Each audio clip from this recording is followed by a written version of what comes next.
Hello and welcome back to season 7 of the NMMA. Thank you so much to everybody for your patience during this down week that we just had. It was a busy one for me. But who is ready for some playoff action?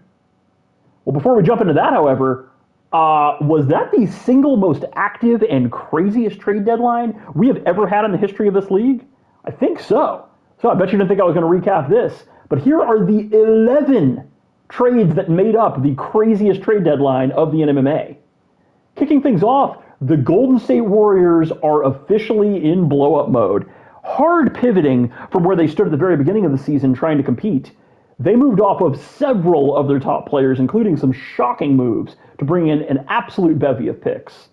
To kick things off, Kobe Bryant, who they had just traded for at the beginning of the season, was moved for Shaun Livingston, Mason Plumlee, and a 2020 Denver first, all to go to the perennially contending Denver Nuggets, who have not quite been able to be carried to the promised land, but now they're bringing in a 6-time champion and absolutely raising their ceiling. Right after that, Nicolas Batum was traded from the Vancouver Grizzlies, always in the play-in, seemingly to finally embracing a pivot, to none other than the Seattle Supersonics, our 3 seed. They traded Justin Holiday, a bunch of salary filler, and a first-round pick for Nicolas Batum, who should serve an amazing connecting role as a true glue guy for that team looking to try to make it out of the West. Right after that, though, we had a shocking move. The Golden State Warriors moved none other than Trash Can's favorite player of all time. That's right, Klay Thompson was moved to the Portland Trail Blazers, just temporarily, mind you, as you'll find out very soon, for Jordan Clarkson, Geiger, Hunter, and 3 first-round picks. Huge, huge, huge move. Right after that, Pau Gasol was also traded from the Golden State Warriors to the Chicago Bulls, our 5 seed, for Robin Lopez, Derek Williams, and a 2018 Chicago first. Chicago looking to raise their ceiling after moving DeAndre Jordan in the offseason for Roy Hibbert in a couple of pieces. They are bringing in a great talent and now have a good amount of big man depth, which will serve very big against the Washington Wizards, as we'll talk about later. However, right after that, an absolute nuke dropped.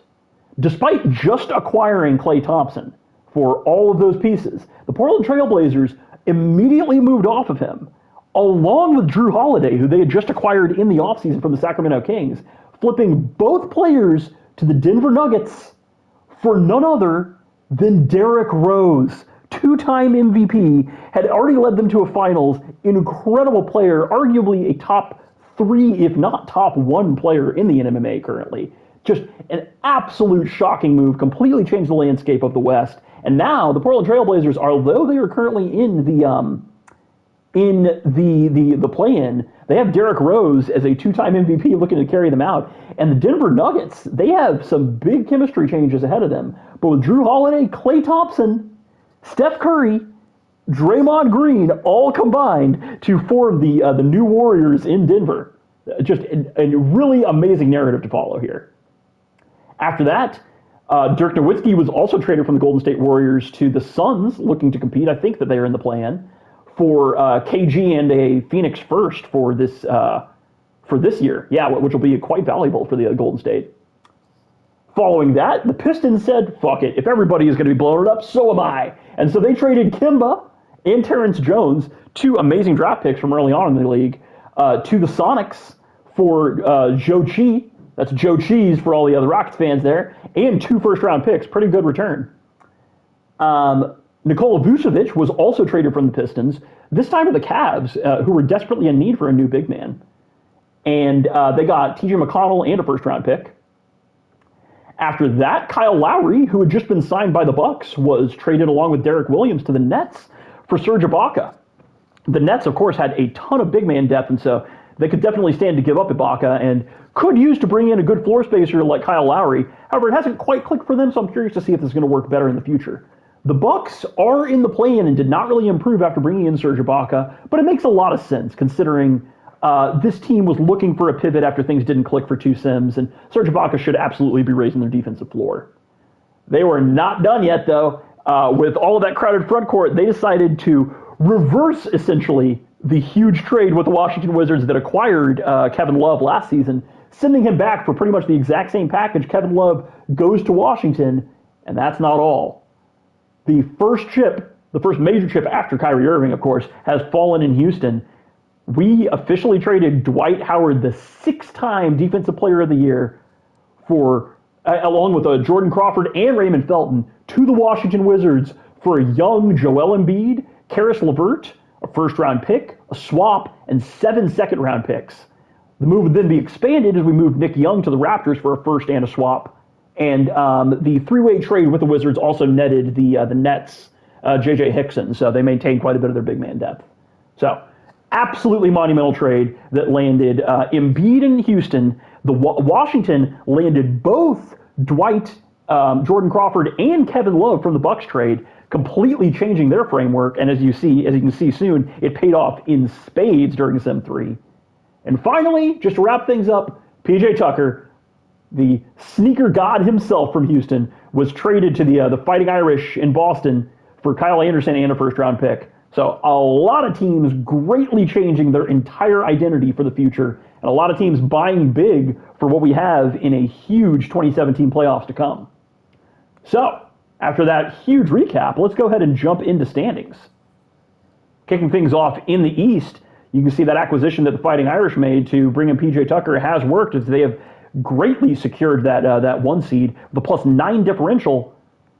This amazing starting 5, and now has a decent amount of depth as well. The Fighting Irish are going to be looking to perhaps make their first finals.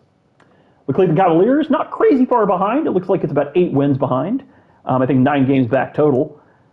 They have been running this team quite well. It seems like bringing in Nikola Vucevic did raise their ceiling a little bit as they retook the 2 seed. But with the +5.3 differential, there are a couple of other teams that are in this tier in the East. The Atlanta Hawks, they traded for Paul George before the second sim, I believe, like following his injury. And he has not yet made his Hawks debut. He will be in the playoffs, though. So with a +4.7 differential, we can definitely expect this team to get even better, especially defensively. Now, the Washington Wizards, oh boy.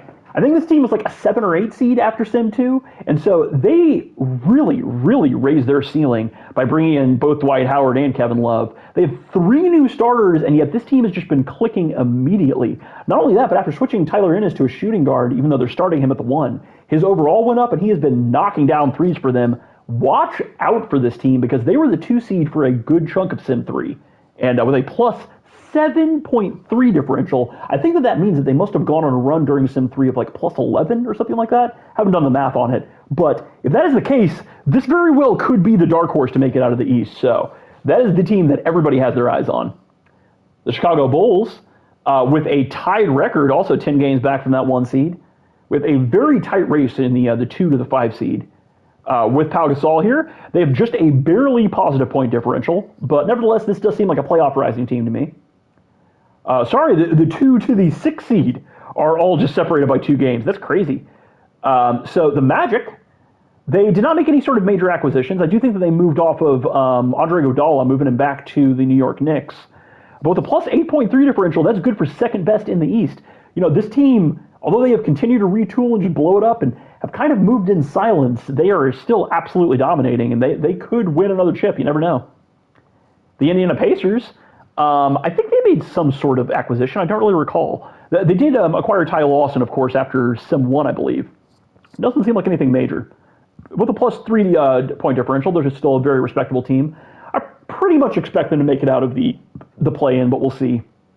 Now, one of the biggest confounding stories of the entire season, the Milwaukee Bucks, with a barely positive point differential. Kyrie Irving acquisition should have raised their ceiling a ton, but for whatever reason, it was just not entirely clicking with Kevin Love, and so hopefully things are going to change now that they have Serge Ibaka in here. They have their floor of their defense has been raised quite a bit between bringing in Serge Ibaka, Chris Middleton clicking a lot more now, Sean Livingston, Shabazz Napier, a lot of really good connecting pieces. Their only main number 1 scorer is Kyrie, so I'm curious to see if that is enough to carry them, but they should improve their defensive woes.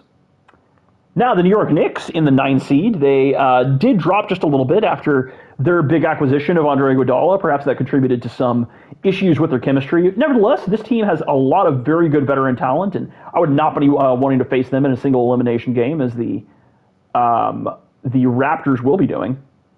And on to the Raptors, with a 42-40 record as well, they are tied with both the 8th and 9th seed, Bucks and Knicks. They have a positive point differential, which the Knicks cannot say. They've been starting Clint Flores, which I do think is the right move, but for whatever reason, this team has just not been clicking the way that they were last season. They were a 3 seed last season and have been fighting for a play-in spot. Kind of crazy. And a little bit concerning since they don't have their picks, but I think their acquisition of Nick Young has absolutely raised their ceiling. So, they have assembled a very strong team here, and that is going to be a fun game to watch, the Knicks versus the Raptors. A lot of young talent versus a lot of old talent. The New Jersey Nets just barely missed the play-in in the 11 seed after trading Serge Ibaka. They're now starting Ben Simmons at the 4 and Kyle Lowry at the 1. I'm not sure if this is going to be the best lineup that this team can run, but time will tell, especially after we get a little bit of Prague into the number 1 overall pick. Philadelphia 76ers, 7 games behind them. Just a crazy difference. They are deep in the tank mode. But they have a lot of very promising talent here. Buddy Hield particularly has had an amazing rookie season. I think this is rookie season. MKG looking pretty good after being signed away from the Wolves. Bobby Portis, I do think, is shooting the ball a lot better than anybody was expecting. And the Detroit Pistons, after blowing up quite a bit of their team, they seem to be building around, I don't know, Clint Capella, I guess, a little bit of Ben McLemore, a little bit of Cookie 0-5. I think they're just trying to bring picks in, and fortunately they are in the standing position to be able to bolster that in the offseason. Now getting into the bottom of the barrel. With a minus 16 point differential, the Miami Heat have nothing to be weeping over. They have an extremely strong young core with Jamal Murray, Malcolm Brogdon, Justice Winslow, Pascal Siakam, who has had just an incredible defensive rookie season, Edmund Wagner, Michael Carter-Williams, just a crazy young core that this former KD hometown has built here. And finally, with beating the Detroit Pistons to have the worst losing streak of all time in the NBA of 32 losses in a row to cap the season off with a minus 17 point differential. That is right, your absolute garbage team of the year, the Montreal Voyagers. Man, don't fret it, Dilks. You are on your way out of this terrible, terrible time, and you have quite a few picks to your name. They're going to be bringing in 2 very high lottery picks, so this 11-win team, don't be looking at them to be at the bottom of the rankings in the future. Now moving over to the West, Houston Rockets, what can I say, man? We blew quite a bit of our team up. We traded Kyrie Irving, Jordan Crawford, Dwight Howard, a lot of different pieces. And yet the team is still clicking with a plus 19.1 point differential, which is good for the best in the entire league. As you can see, we're going to be running a little bit of a funky starting lineup for the playoffs. But acquiring Joel Embiid has absolutely clicked for this team amazingly. We have him shooting quite a bit more threes, and he's now shooting 38% from 3. And it seems that the pieces that we acquired in the Kyrie Irving trade may be ready to play a little bit sooner than I was expecting to in Jaylen Brown and Miles Turner. So with 62 wins and a plus 12.7 differential, quite possibly our favorites in the West. With Steph Curry, Klay Thompson, Draymond Green, of course, that amazing Warriors trio, combined with Kobe Bryant, Greg Oden, and Drew Holiday, this is an extremely strong team. And I personally think that they're even better than they had performed in the regular season. It's going to be a very hotly contested fight between them and the Seattle Supersonics. Despite being 7 games back from the Denver Nuggets, this team has absolutely been clicking and just made a couple of very smart moves around the fringes, bringing in Kemba Walker and Nicholas Batum, but mostly letting Kevin Durant cook. Now, as you could have seen in the Sim 3 live stream that we did, Kevin Durant did have some struggles in jump-ins. And, this team probably still has some kinks to work out. I don't know how much is going to be internal or just chemistry building or, making a couple of trades, but I still absolutely believe in this team, and this has been, the most fun team to watch in the entire league during the season. The Minnesota Timberwolves with 53 wins and a plus 5.8 differential are in the 4 seed. Not a ton to say about this team. They have not made any sort of major trades or changes internally. But Giannis Antetokounmpo and Andre Drummond, that team, both all defense worthy, both arguably all NBA worthy, are just incredible and enough to stop pretty much any front court in the league.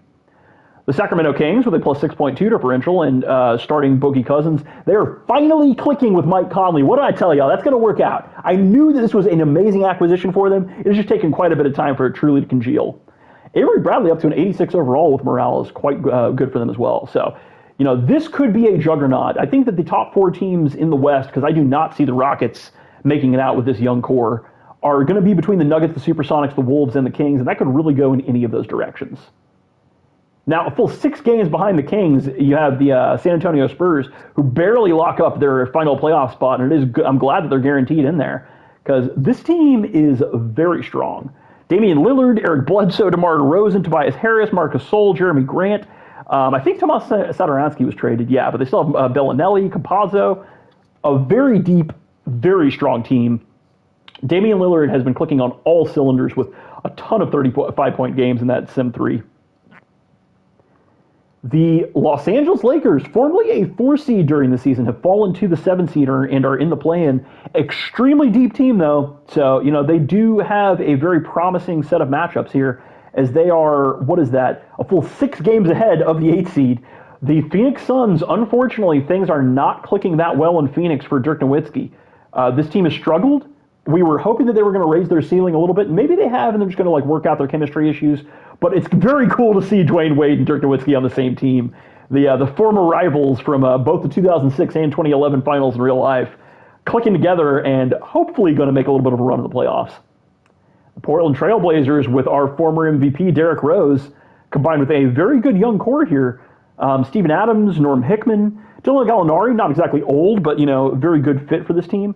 And Victor Oladipo, despite not having a ton of prog, not to mention Brevin Baker, very strong core around Derrick Rose, and yet things haven't really clicked quite yet. I don't think that they have a clear number 2 option, and that may be part of their issue. They seem to be struggling offensively just a little bit.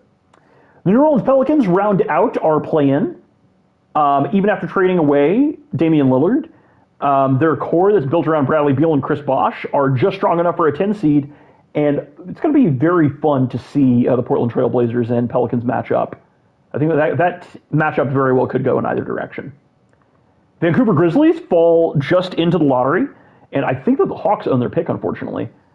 They did make that trade moving away Nicholas Batum, and so have a bunch of picks and depth to surround Russell Westbrook with. I'm kind of curious to see what they're going to do in the future. Golden State Warriors did open, I think, as high as a 6 or a 7 seed, but they have dropped with a negative 4-point differential down to the 12 seed as exactly where they want to be since they brought their pick back in. Big shout out Kevin Garnett, and maybe retiring on an ass team here. Oh, I didn't realize that. Reunited with Paul Pierce, nonetheless. That's kind of fun. And the Albuquerque Axolotl not owning their own pick. I think that belongs to the New Jersey Nets with a minus 5.6 differential and the 13 seed. Hate that logo is not loading on the jerseys. Don't know why that bugs at the end of the season so often. But CJ McCollum, I think, good for a top 4 still in the league scorer. This is an extremely strong young core, and hopefully they have a bright future ahead of them. The Utah Jazz down in the 14 seed. Not a ton to say here after moving Paul George. This is kind of where they expected to be. Very curious to see if they're going to move Carlos Boozer and Joakim Noah as well, or if they'll have to wait out their contracts. And finally, with our worst team in the West, and just barely better than the Montreal Voyagers in the East, the Dallas Mavericks are exactly where they want to be. They got their pick. They have Devin Booker, Brandon Ingram, Dennis Schroeder is nothing to shake a stick at. They should be bringing in a great front court player in this upcoming 2017 draft. I'll be very curious to see who that is. Okay, so now after that long recap, let's go ahead and jump into team stats. Oops. Okay. So we'll first sort by points per game here. You see the Rockets still lead the league in scoring as the most modern offense out there.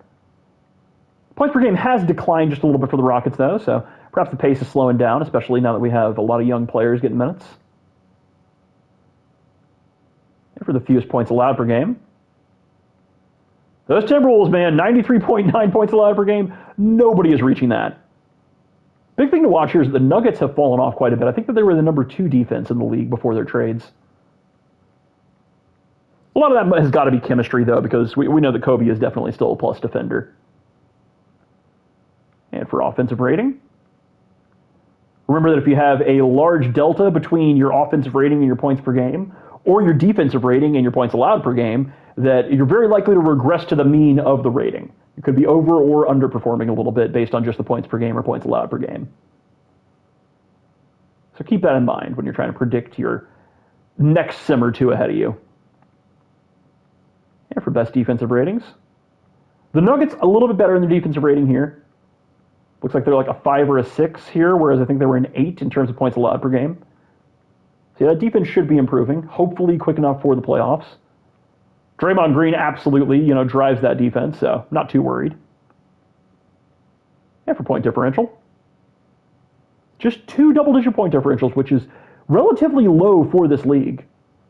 This has been a season of a lot of shakeups, and I think one of the more competitive playoffs that we have ahead of us, so I think that plays a part. Field goals made. The Suns at number 3 is kind of crazy to me. I think they just don't shoot threes. But with a 40.7 field goals made per game, they still have a very powerful offense. They can just drive the pace down for a lot of their opponents, then they may be able to win. Never field goals attempted. Yeah, you look at that. The Suns are number 14 in terms of field goals attempted, but they are 3 in terms of field goals made. That is a crazy difference. Very, very efficient team. I would expect them to be very high in field goal percentage, which we will find out right now. They're number 5. Maybe expect them to be a little bit higher. Kind of surprising. Spurs at number 2. Big call out there. Wizards rising to 13. I think that they were in the bottom 2 quartiles or so. 3-pointers made. Crazy to me that the Lakers are number 1 in 3-pointers made. Rockets finally fallen off a cliff in terms of that after leading the league several years.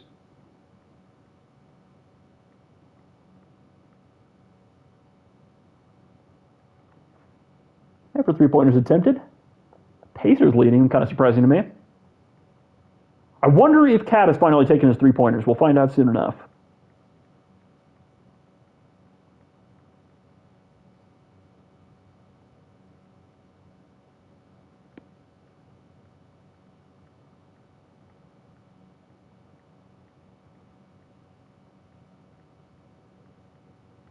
A couple of teams here I see who probably could raise their 3-point percentage some. The Kings, the Sonics, the Irish. All 3 of those, if they really want to be like top competitors, could probably look to shooters. Bucks number 2 for free throws made is kind of crazy. Even after losing Kevin Love. Kyrie just gets the line a lot.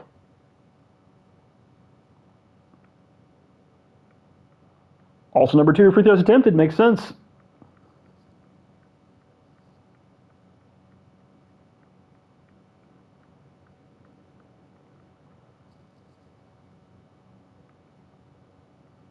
And for free throw percentage,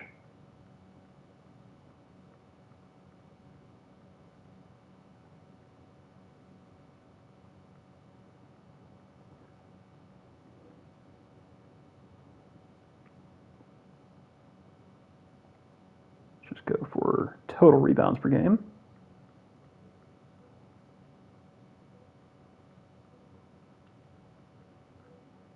Nothing too shocking here. I guess the Hawks all the way down at 20 is a little bit surprising. Assists per game. Pacers a little bit higher than I was expecting. I guess Jokic getting a ton of assists is definitely going to help that. Any sort of out-of-position stats that you can get definitely bring you up all these rankings.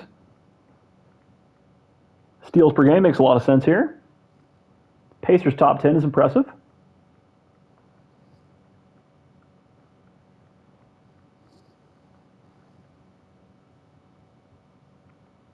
Blocks per game.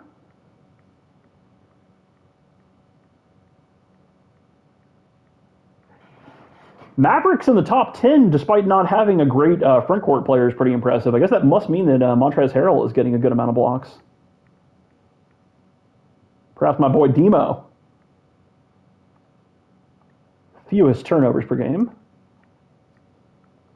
Impressive that the Sonics have that few turnovers, despite being a relatively young team that is very newly assembled, playing with a lot of professionalism.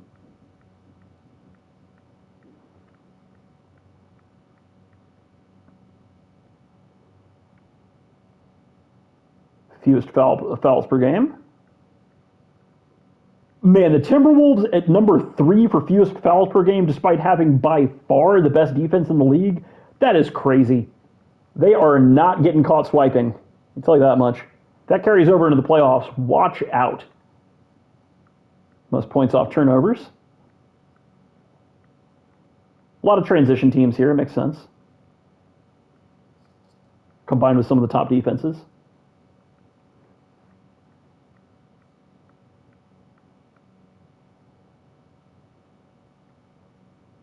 Second chance points. Of course, the Bulls and the Nets, two huge rebounding teams, as well as the Magic and the Suns. You know, makes sense for a lot of these. Axolotl kind of surprises me that they're that high.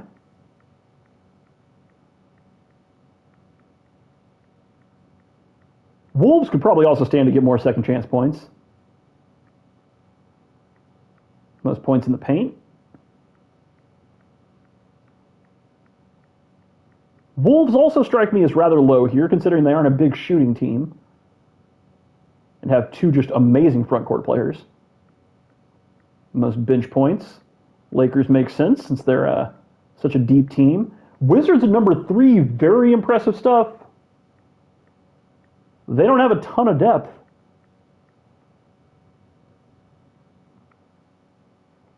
Bench point percentage. Nets again leading, man. Nets have a strong bench. That's even more impressive considering that they run a pretty deep rotation. Go offensive field goal percentage. Or sorry, opponent field goal percentage. I was just flabbergasted at the Mavs being that high. Oh, of course, I had this sorted wrong. Okay, the Mavs have the worst opponent field goal percentage. That makes more sense. You want a low number here. Do not give up huge field goal percentage. And for opponent three-point percentage, you know, big shout out the Bucks. I don't know who they have as a great perimeter defender. Just keep people from knocking down shots, but here you are. Ibaka is going to fit in quite well for them, I think. All right, that'll wrap that up. Okay, now let's take a look at league leaders. So, bringing home his first overscoring title, Russell Westbrook on the 11 seed Vancouver Grizzlies. You know, he's having arguably the best season of his career, and yeah, that is just not translating to wins just yet. Funny that. CJ McCollum with 25.5 points per game. Huge sim 3 for him. Big shout out LeBron James, too, working his scoring up. It's taken until he was 31 years old, but at long last, he is one of the best scorers in the NBA. In MMA, excuse me. For rebounds, Andre Drummond takes it. Kevin Love's rebounds did drop just a little bit since he was acquired by the Wizards, since he's playing next to Dwight Howard now. But meanwhile, Dwight Howard's rebounds went a little bit up as I think he's getting more minutes there. Dwight Howard, man, continues to be underrated after 6 Defensive Players of the Year. What, like 5 or 6 finals that he's made it to, including 3 rings? You know, his stats may not be the sexiest, but what he brings to wins, we've already seen is huge for both the Rockets and the Wizards. John Wall are now back-to-back MVP with 10 assists. Only 2 players with double-digit assists.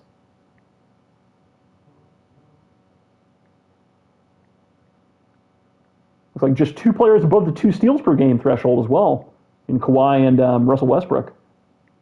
Kawhi finally having himself a season. Cookie's got to be happy to finally have slightly less buyer's remorse than he did from passing on Kyrie. Rudy Gobert, unsurprisingly, leads in blocks per game, as he probably will for several seasons in the future. 2.6 blocks per game with a full half block above Roy Hibbert, who's number 2. Kind of surprising there. And, of course, both members of the Wolves front court making up positions 3 and 4 in Giannis and Drummond here.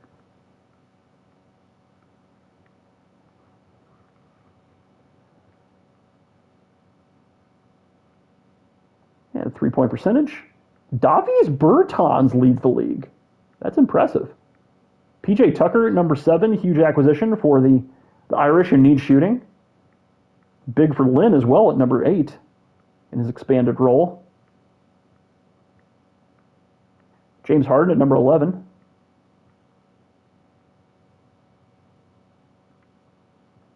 And for 3-pointers made. Looks like we have 5 players in that ever watched above 3 3-pointers made per game threshold. But if you make that 2.5, then we have 16. So more and more players are shooting. That is becoming a less scarce stat. Make sure to be watching that. The meta of the game will change. Okay, for rookie reports. So Jamal Murray did win Rookie of the Year, unsurprisingly, with 19 points per game and 36 minutes played.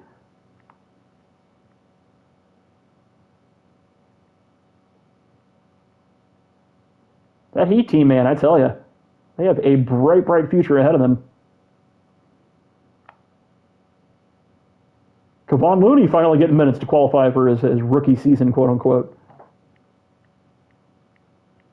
After being benched, I think, in the G League for a couple of seasons for the Heat. Is that 8.9 rebounds for Ben Simmons to kick off his rookie season? That's pretty good. Oh, sorry, that's Pascal Siakam. 6.9 for Ben Simmons. Okay.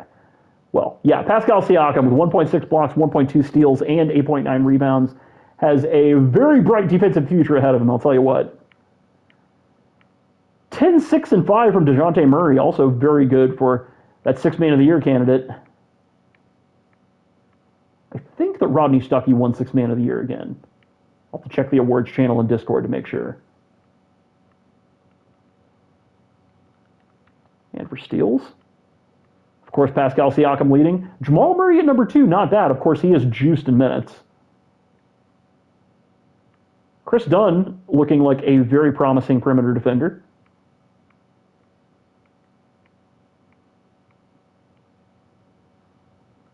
Big shout out David Nwaba, barely getting enough minutes to crack the top 25 in steals.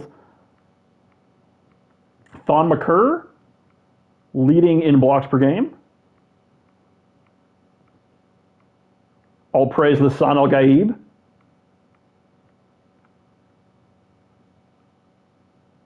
Okay. And now let's take a look at cap sheets.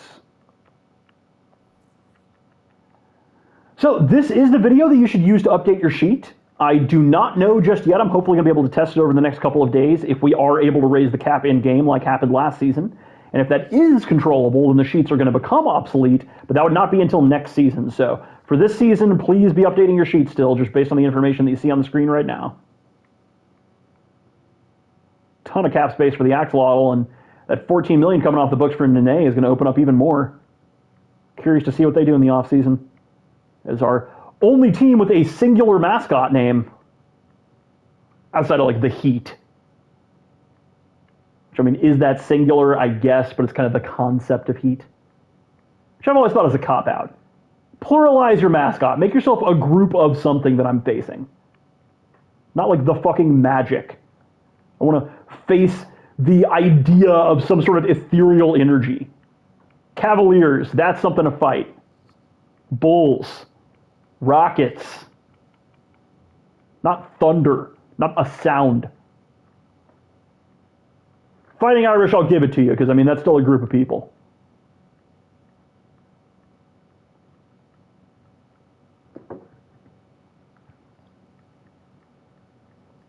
Grizzlies with a little bit of cap space and quite a few team options that they could decline to open up even more in the offseason. Could be a busy one for them.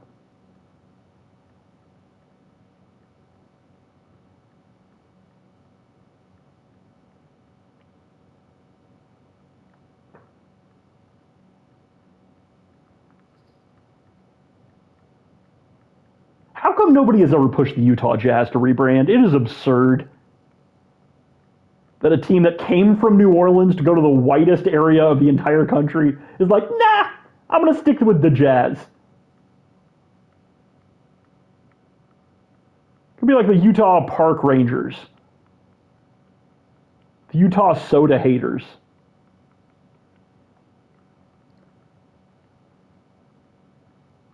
Thanks for coming to my TED Talk about team names. What do y'all want the Las Vegas team name to be whenever they get a team? Aces? The Sinners? What?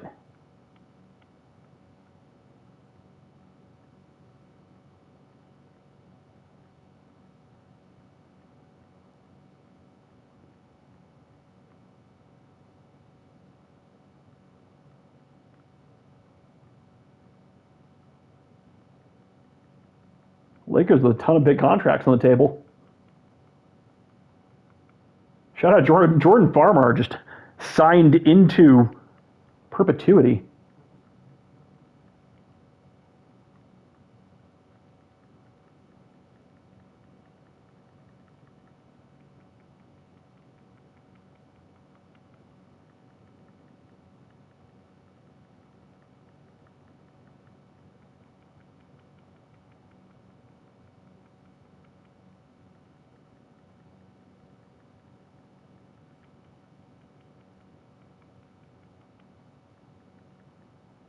$17 million in cap space for the Pacers. And that $20.88 million of, is that Carmelo? Yeah, coming off the books. Interesting. Very curious to see if the Pacers are going to re-sign him or not. If not, they could open up a ton of cap space and make some very big moves. Unsure what TJG thinks of Melo's fit in Indiana. $47 million in cap space for the Pistons. Man, and the Gerald Wallace contract coming off the books.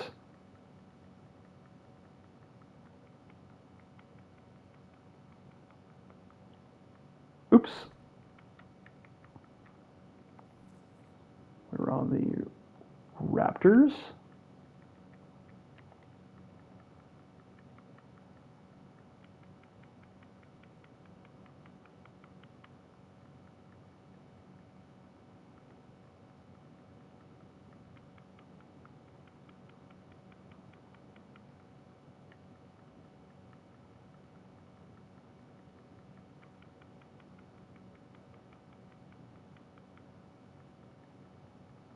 $76,000 in cap space for the Suns. They can sign like an associate data analyst. I guess it's 2017. You can probably get a senior data analyst back then before inflation.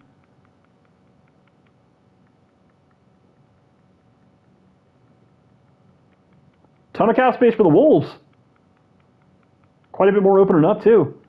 It's going to be big to use that before the Giannis extension kicks in, which we are not going back, but I don't know if it did or not. We'll see. Rather, you'll see because you can rewind. But the flow of time is linear for me. Funny that.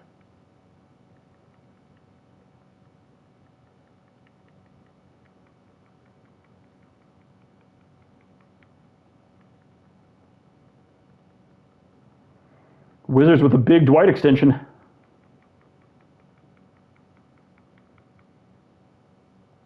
Okay. So, now let's take a look at player stats. The time we have been waiting for.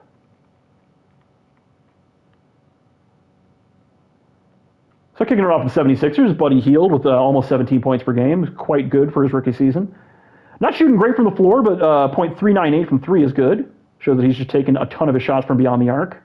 That's always going to bring down a total field goal percentage.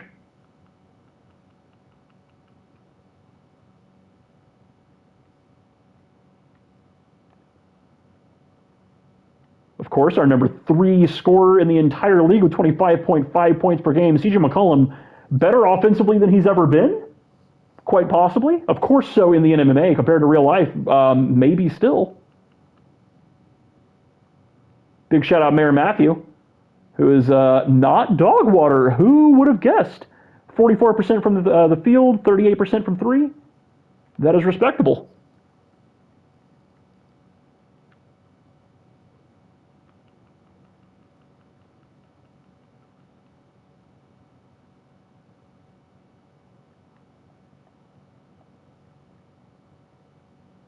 Monte Ellis and Blake Griffin, perfectly in balance. Both 22.5 points per game, give or take, 0.4, 0.3. Usually a very good sign when you have two of your top scorers that in line with one another. I'd be curious to see how well that correlates to team success, but I have a sense that if you have two over 20 point per game scorers and they're both very close to one another, that's even better than having two 20 point per game scorers where one is 20 and one is 25. That'd be a fun thing to look into, though.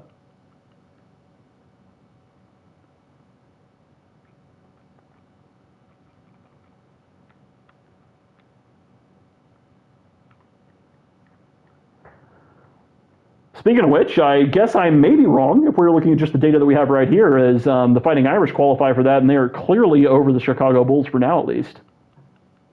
Although that would be a very fun matchup in the playoffs, since DeAndre Jordan is now on the Fighting Irish.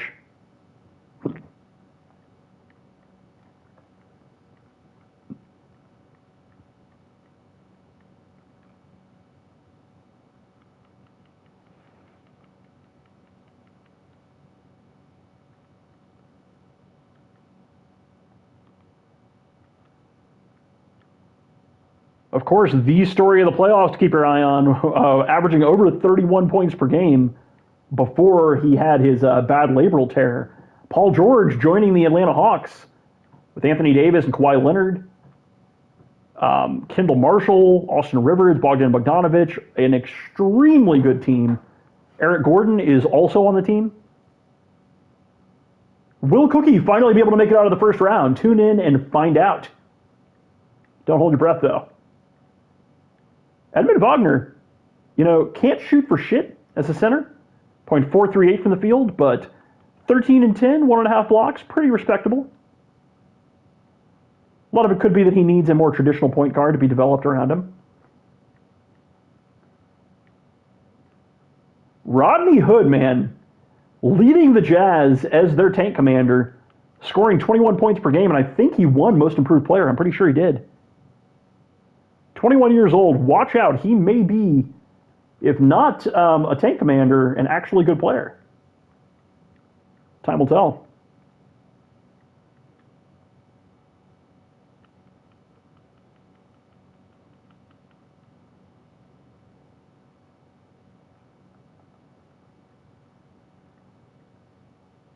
New York Knicks, part of the problem may be right here that they only have one 15-point per game scorer. You really cap your ceiling when you don't have anybody who's putting the ball in the basket at a very high level. Nobody attempting more than 12 field goals per game, too. I don't know, man. Maybe time for a change. Get an actual franchise player above Brook Lopez. Didn't work that great for the 2010s Nets.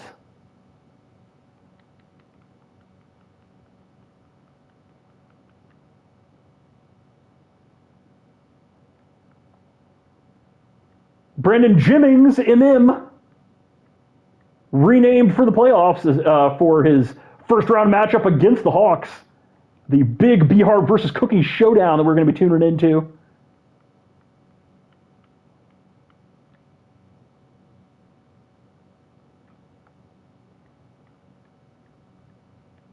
Dennis Schroeder, 20.7 points per game, 7.6 assists.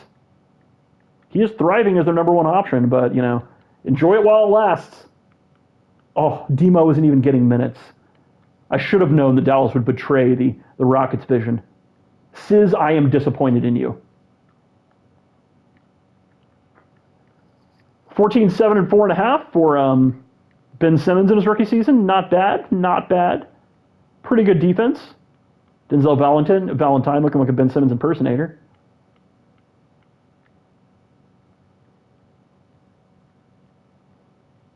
Yeah, the defense is pretty good.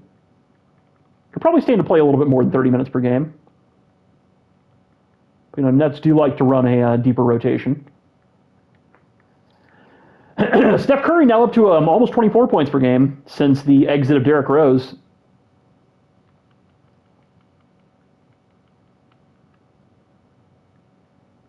Shooting just over 40% from three, too. Kobe's three-point percentage just down a little bit. Perhaps part of that would be the struggles with the Golden State Warriors. Nikola Jokic has not, or maybe he did. Yeah, no, he did. He didn't make all NBA. So he's now made 2 All NBA teams in his 3 years in the league. Crazy, crazy stuff. Absolutely going to be qualifying for that Rose Rule after that.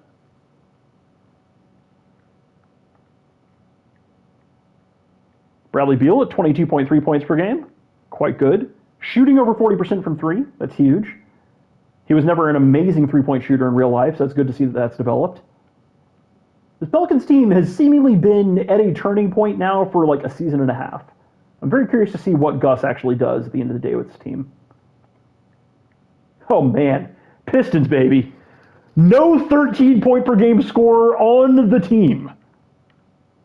That is some tank mastery from Ladlax. Will Greg Popovich put up with it? I mean, we've seen him be a losing coach for a couple seasons in real life now, so clearly he can stomach it. Raptors also kind of showing a little bit of that issue. If you have just one player who's barely exceeding 15 points per game, it's just really hard to compete with the top teams in the league.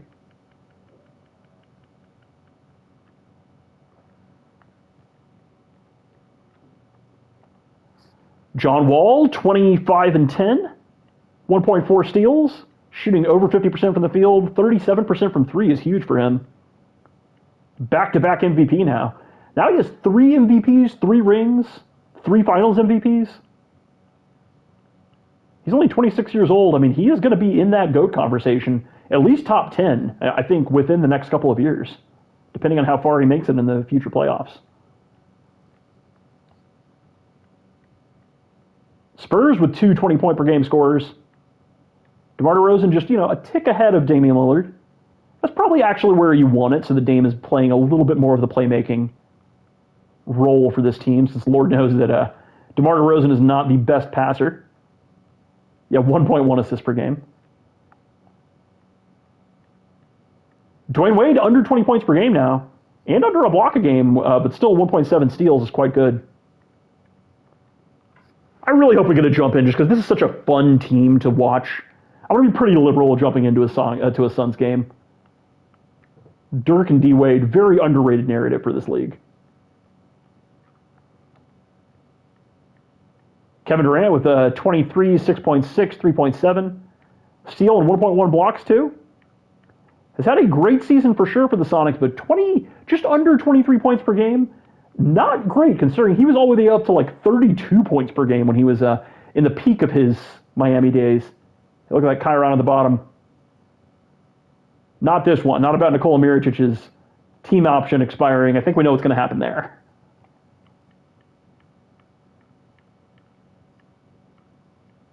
Man, Andre Drummond, arguably better than the highest heights of what we were expecting him to be. We all know that he is a 2K god, but 2.1 blocks per game on top of 1.5 steals, 13.3 rebounds per game.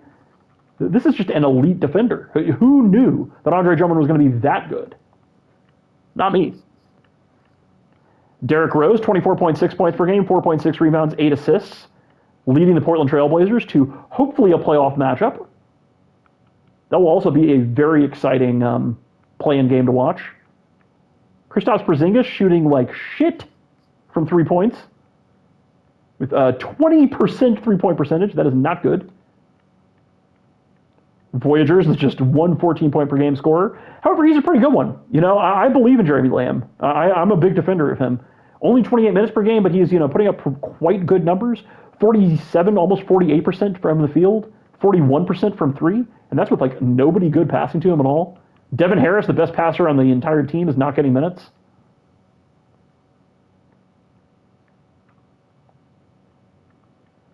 The Warriors, of course, deep in the tank. Patty Mills, their top scorer. That's crazy. Paul Pierce, is he going to ride off into the sunset from the Bay? It's a beautiful place to see it.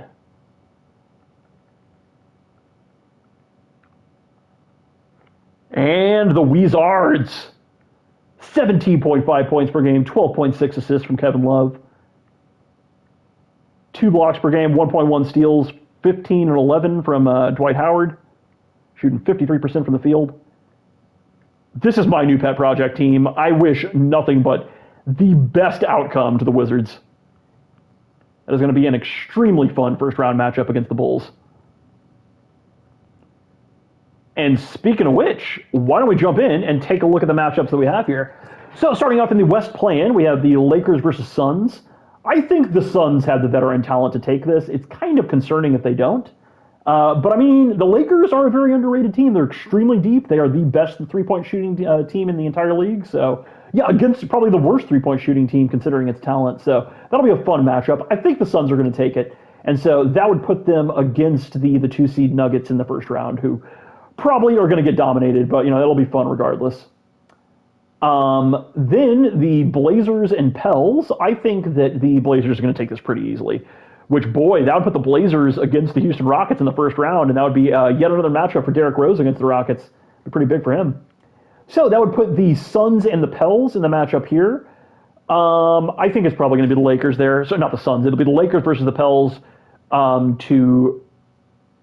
Oh, no, I'm tripping. It would be the Lakers versus the Blazers. And between them, that actually is tough to see who faces Houston. I do think that ultimately Derrick Rose's experience and top-end talent is going to top that, and that I really want that first-round matchup of Derrick Rose and his new team against the new-look Rockets. That'll be fun. So for the Timberwolves versus the Kings, that is a strange matchup. You know, we have probably the strongest front court in the league versus DeMarcus Cousins, who's easily a top 3 center, but a very balanced team. Boy, I don't know. I kind of feel like the Kings are going to take this. I think that the Wolves have not been any better than they were last season, but the Kings have been on an absolute tear. I think they were on what kind of a winning streak? They won 14 games in a row to end the season. So I'm going with that momentum. Give me the Kings in 6. By the way, if it's Rockets Blazers, give me Rockets in 6 as well. I think that Derrick Rose will take a couple. We've had a lot of trouble defending him. Sonics versus Spurs. That is a very fun matchup as well. We have the old guard team that has just been building on what they've been iterating on for a very long time versus the full team to complete a full lap of the rebuild. Very young team outside of Kevin Durant and Zach Randolph. I think the Sonics can take this. They have a lot of top-end talent. But I do think that the Spurs are going to put up a fight. Actually, give me Sonics in 7. For the Nugs, I currently have them facing off most likely against the Suns. Nuggets, Suns, Nuggets are going to dominate them, let's be real. I think it'll be Nuggets in 4. I'm sorry, Jay Wash. I don't think you're going to take a game against a team that good. And I'm moving over to the East. We have the Pacers versus the Bucks. That is a very challenging matchup. I don't think that the Bucks have anyone to guard both. Of course, they have Ibaka, but I don't think that Nurk is going to be able to guard Jokic properly. I think that the Pacers are probably going to take this with relative ease. And for the Knicks versus the Raptors, young team versus old, very tricky here. Joe Johnson has been a playoff riser. I think the Knicks are probably going to take it. So that would put the Pacers up against the Cleveland Cavaliers, which is actually kind of a hard matchup considering the Cavs don't have the best big men, and the Bucks versus the Knicks. I think the Bucks have the talent to pull it off, don't they? Who's stopping Kyrie? Give me the Bucks, and so that would put the Bucks against the Fighting Irish, which would be a lot of fun. LeBron versus Kyrie, and if that's the case, I think Fighting Irish are going to take that in 5, but I wouldn't be crazy surprised if it went to 6. I'm more bullish on the Bucks than a lot of people are. Of course, I'm a Kyrie believer. Wizards versus Bulls and Hawks versus Magic. Both of these just such fun matchups. Just incredible front courts here between Herbert, Blake Griffin, and Pau Gasol versus Kevin Love, Dwight Howard. Man, Wizards have been surging. They have all the numbers pointing to them with advanced metrics. They have the point differential. I'm going to go with the Wizards. Give me Wizards in 5, honestly. I think it's going to be kind of a bloodbath. I think that the Bulls may mix things up after this. We'll see. For Hawks Magic, man, who knows? This is so tricky. The Magic, of course, the quintessential playoff riser of the NBA history. They have still a very good team, and that being said, they just don't have the defenders to take on. Who's going to be guarding Kawhi or Paul George, much less both of them? Give me the Hawks in 5. But I've been wrong before, and voting for Cookie to make it out of the first round historically is not a good vote, so we'll see. And finally, for the Cavs, I am predicting against the Pacers. Actually, that's kind of a hard matchup. The Cavs, though, they are coming out of a finals run and have been surging with their Vooch acquisition. I think it'll be Cavs probably in 6. I think that we're going to have a pretty big showing from Jokic, Melo, and Cat, not to mention Ty Lawson. But, okay, that'll wrap it up. So tune in for whenever the playoff stream is. That'll be announced shortly. Until then, I can't say happy signing and happy trading, can I? Thank you for tuning in.